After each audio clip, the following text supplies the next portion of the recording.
Hello प्यारे बच्चों, पर्यावरण और हम पर्यावरण अध्ययन कार्य पुस्तिका कक्षा 5 पाठ 4 मेरा बगीचा गतिविधि 1 निम्नलिखित प्रश्नों के उत्तर दीजिए। का पेड़ पौधे एवं जंतुओं में क्या क्या समानता होती है, लिखिए।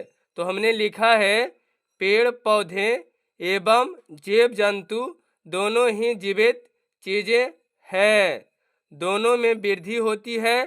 पौधे एवं जंतुएं दोनों को भोजन की आवश्यकता होती है, दोनों अपने समान जीव उत्पन्न करते हैं। ख प्रश्न है पेड़ पौधे लगाना क्यों आवश्यक है, लिखिए। तो हमने लिखा है पेड़ पौधे लगाना आवश्यक है क्योंकि इससे हमें ऑक्सीजन मिलते हैं और फल फूल लकड़ी मिलती है।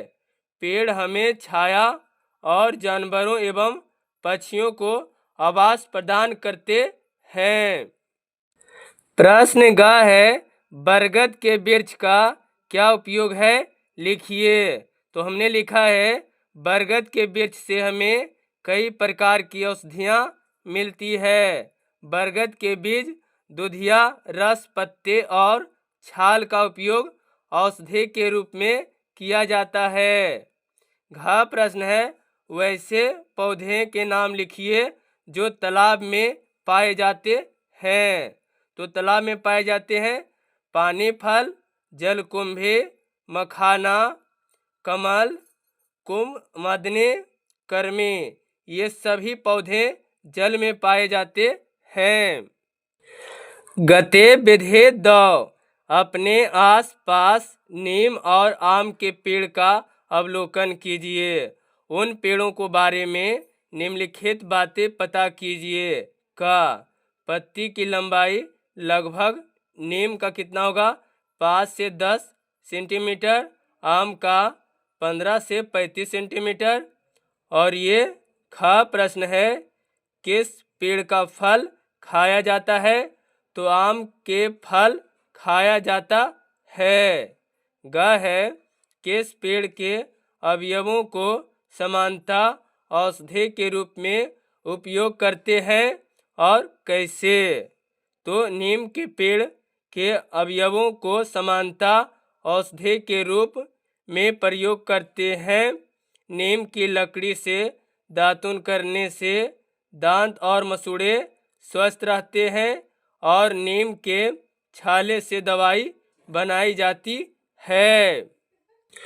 घ प्रश्न है नीम के पेड़ के क्या क्या उपयोग है, लिखिए। तो नीम की छाला का लेप घावों और चर्म रोगों को इलाज में मदद करता है। नीम की पत्तियों को उबालकर पीने से पेट से जुड़ी कई समस्याएं दूर होती है। ड़ा प्रश्न है आम के पेड़ का क्या उपयोग है, लिखिए। तो हमने लिखा है आम के पेड़ से हमें फल, लकड़ी इत्यादि की प्राप्ति होती है। आम के कच्चे फल और पत्तों का उपयोग औषधि के रूप में होता है। आम की लकड़ी से फर्नीचर या अन्य वस्तुएं बनाई जाती है। गतिविधि 3 मरुस्थलीय पौधों की एक सूची बनाइए। तो कैक्टस, बबूल, नागफनी, कीकर, ताड़, खजूर, ये सभी पौधे जो हैं ये मरुस्थलीय पौधे हैं। गतिविधि 4 किसी जानवर और पेड़ में क्या क्या अंतर होता है, बताइए। तो जानवर और पेड़ में निम्नलिखित अंतर होते हैं जैसे कि जानवर अपना भोजन स्वयं नहीं बना पाते, लेकिन पेड़ अपना भोजन स्वयं बनाते हैं। और पौधों में पाचन तंत्र नहीं होता है जबकि जानवर में पाचन तंत्र होता है। पौधे गतिशील नहीं होते हैं जबकि जानवर गतिशील होते हैं। गतिविधि 5। किन्हीं 2 प्रकार के पौधों का अवलोकन कीजिए। उनमें किन किन अंगों में आपको क्या क्या अंतर दिखाई दे रहा है लिखिए। यानी 2 पौधों में हमें अवलोकन करना है और उसमें क्या क्या अंतर है। तो पौधे के नाम, पौधे के अंग, बनावट और रंग। तो पत्ती यानी पौधे का पत्ती तो बनावट में क्या है, अलग अलग है। रंग क्या है, एक समान है। फल, फल क्या बनावट क्या है, अलग अलग प्रकार है। रंग क्या है, अलग अलग है। फूल क्या है, फूल का बनावट अलग अलग है, रंग अलग अलग है। जड़ का बनावट अलग अलग है और रंग एक समान है। तने की मोटाई बनावट में क्या है, अलग अलग, रंग क्या है, एक समान। तने का रंग बनावट में क्या है, अलग अलग है और रंग क्या है, एक समान। गतिविधि 6। 2 अलग अलग प्रकार के फूल एवं पत्तियों से हर्बेरियम तैयार कीजिए और उन्हें कक्षा में प्रदर्शित कीजिए। यानी 2 पौधों को आप लेकर उसके फूल एवं पत्तियों को आप तैयार कीजिए और उन्हें अपने कक्षों में ये दिखाइए, यानी प्रदर्शित कीजिए। गतिविधि 7। निम्न में से कौन सा कार्य जड़ का नहीं है, सही टिक का निशान लगाइए। का पानी और खनिज लवण का अवशोषण ये काम है। खा है मिट्टी के कणों को जोड़कर रखना, ये भी कार्य है। गा है भोजन का निर्माण करना और घा है पौधों को जमीन के साथ जोड़कर रखना।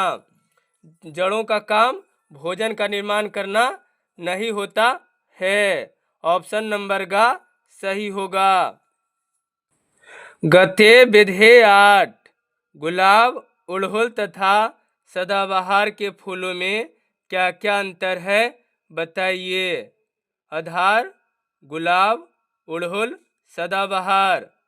तो पंखुड़ियों की संख्या गुलाब में तो 15 से 25, अड़हुल में होता है 5 से 10 और सदाबहार में पंखुड़ियों की संख्या 5 से 8।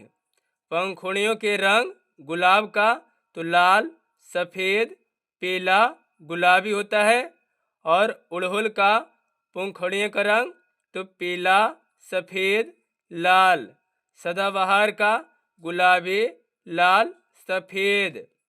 सुगंध, सुगंध यानी गुलाब का सुगंध मीठी खुशबू शहद की तरह और सुगंध अड़हुल का तो सुगंध हीन, हल्की और खट्टे। और सुगंध सदाबहार का तो सुगंधहीन, हल्की और सौगाम। ये आकार, गुलाब का आकार कैसा होता है, गोलाकार या अंडाकार। और आकार अड़हुल का तो घंटी की तरह, यानी कि अड़हुल का फूल कैसा होता है, घंटी की तरह। और सदाबहार का आकार कैसा होता है, गोलाकार या वृत्ताकार। गतिविधि 9। अगर घास खाने वाले जानवर लुप्त हो जाए तो क्या होगा लिखिए। तो हमने लिखा है अगर घास खाने वाले जानवर लुप्त हो जाए तो कुछ पौधों की प्रजातियां की आबादी अनियंत्रित हो जाएगी। इससे अन्य प्रजातियों के पौधों का विलुप्त होने का खतरा बढ़ जाएगा। अगर शाकाहारी जानवर लुप्त हो जाएंगे, लुप्त का अर्थ हुआ खत्म हो जाएंगे, तो मांसाहारी जानवर भूखे से मर जाएंगे। यानी भूख से हुए जितने भी शाकाहारी जानवर होंगे, शेर, बाघ, चीता, ये सभी जानवर विलुप्त हो जाएंगे, यानी कि मर जाएंगे। गतिविधि 10। अपने आसपास के किसी एक पेड़ यथा नीम, आम, पीपल के बारे में लिखिए।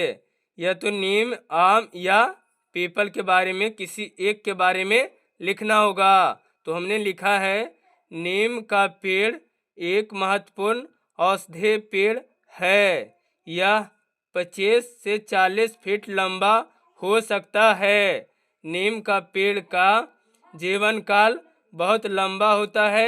यह पेड़ बहुत तेजी से वृद्धि करता है। नीम के पेड़ सदाबहार होते हैं। ये हर जगह देखने को मिलते हैं। नीम में छोटे छोटे फूल लगते हैं जो सुगंधित होते हैं। नीम में छोटे छोटे फल भी लगते हैं जिन्हें निबोली कहते हैं।